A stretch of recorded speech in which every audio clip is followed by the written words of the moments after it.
So understanding these changes in resources, understanding these changes, understanding this and linking company goals to that allows us to begin to think about a way of operating a company in a different way. And the first component and criteria of a company in this way is a belief in transparency, of radical transparency. I was flying not too long after the Hallmark Westland meat recall. This is the largest recall in American history. I was standing next to a guy who owned slaughterhouses. And I don't know if you remember what this was, but an activist from Humane Society had snuck into one of these slaughterhouses and had taken cell phone pictures of a person beating a cow with an electric paddle. It was these awful, just terrible pictures that spread around the internet on YouTube. You know, I sort of said, well, what are you doing in your industry to change? Because this is this moment, right? People don't trust your product. What are you doing to change your industry? He said, well, we're banning cell phones.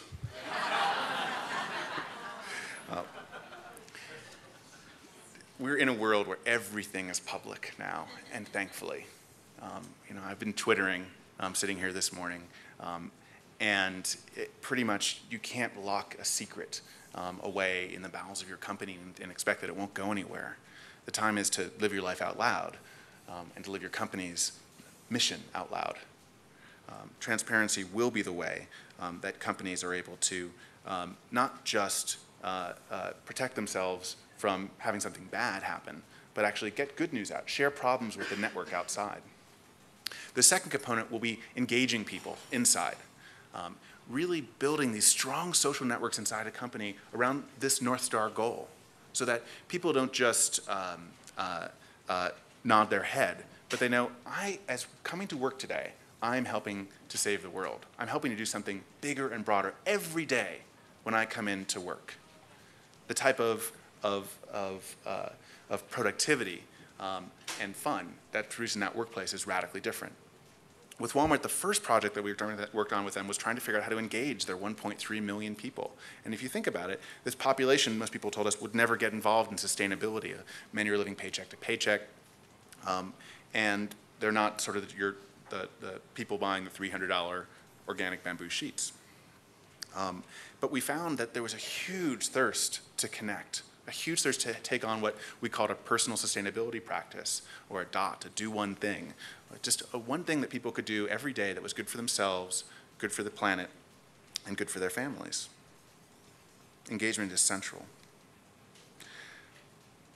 This Earth Day, April 2010, will be the 40th anniversary of Earth Day.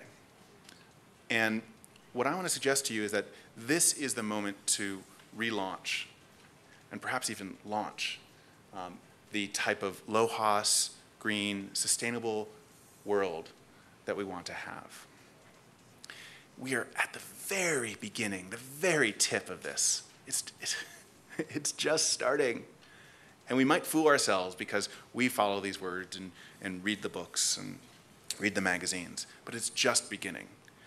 And creating a communication framework that allows people to commit to do just one thing is the first step. I want to share another piece of video of what we're doing within Saatchi to engage our people. So Saatchi has about 5,000 employees across the world in 80 different countries. And how do you get creatives, people who tend to mock anything, to care? So I'll just share as a way of being transparent about what we're doing, as a way of engaging them. There's the next video. This is called True Blue.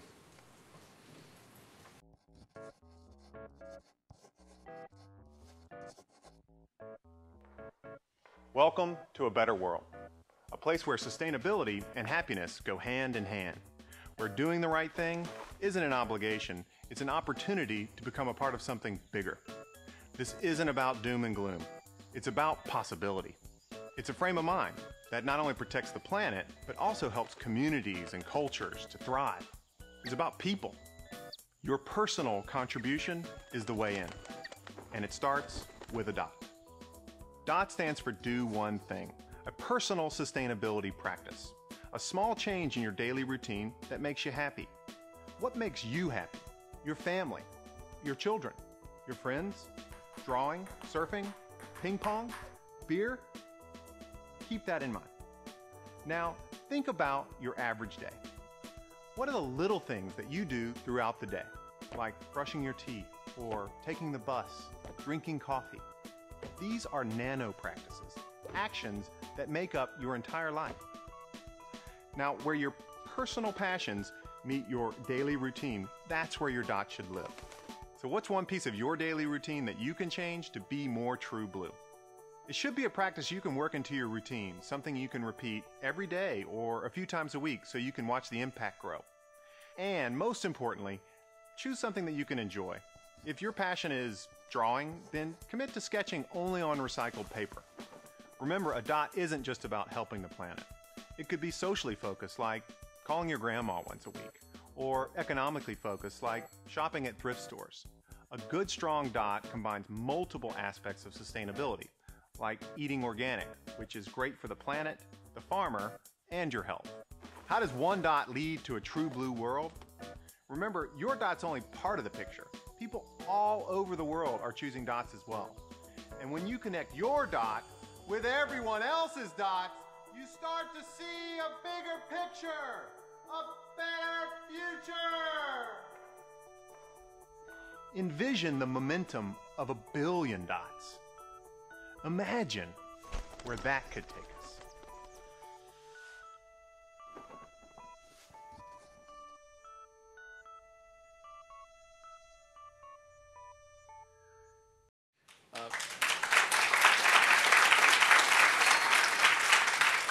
So that's an internal website, internal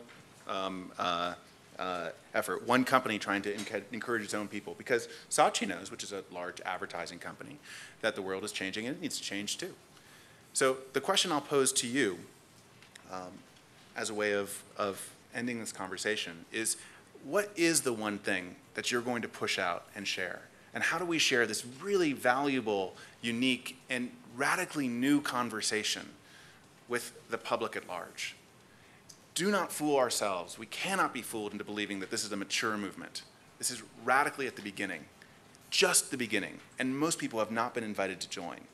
The simplest step is to ask people to create one personal practice, one thing that they can do day after day. From a strategic business sense, the reason I wrote the book Strategy for Sustainability was to create an instigator's guide to change a business, whether it be small or large, to create it in the new framework that we're seeing being identified and growing. But from a personal standpoint, it won't happen unless we all take one small step. Thank you very much.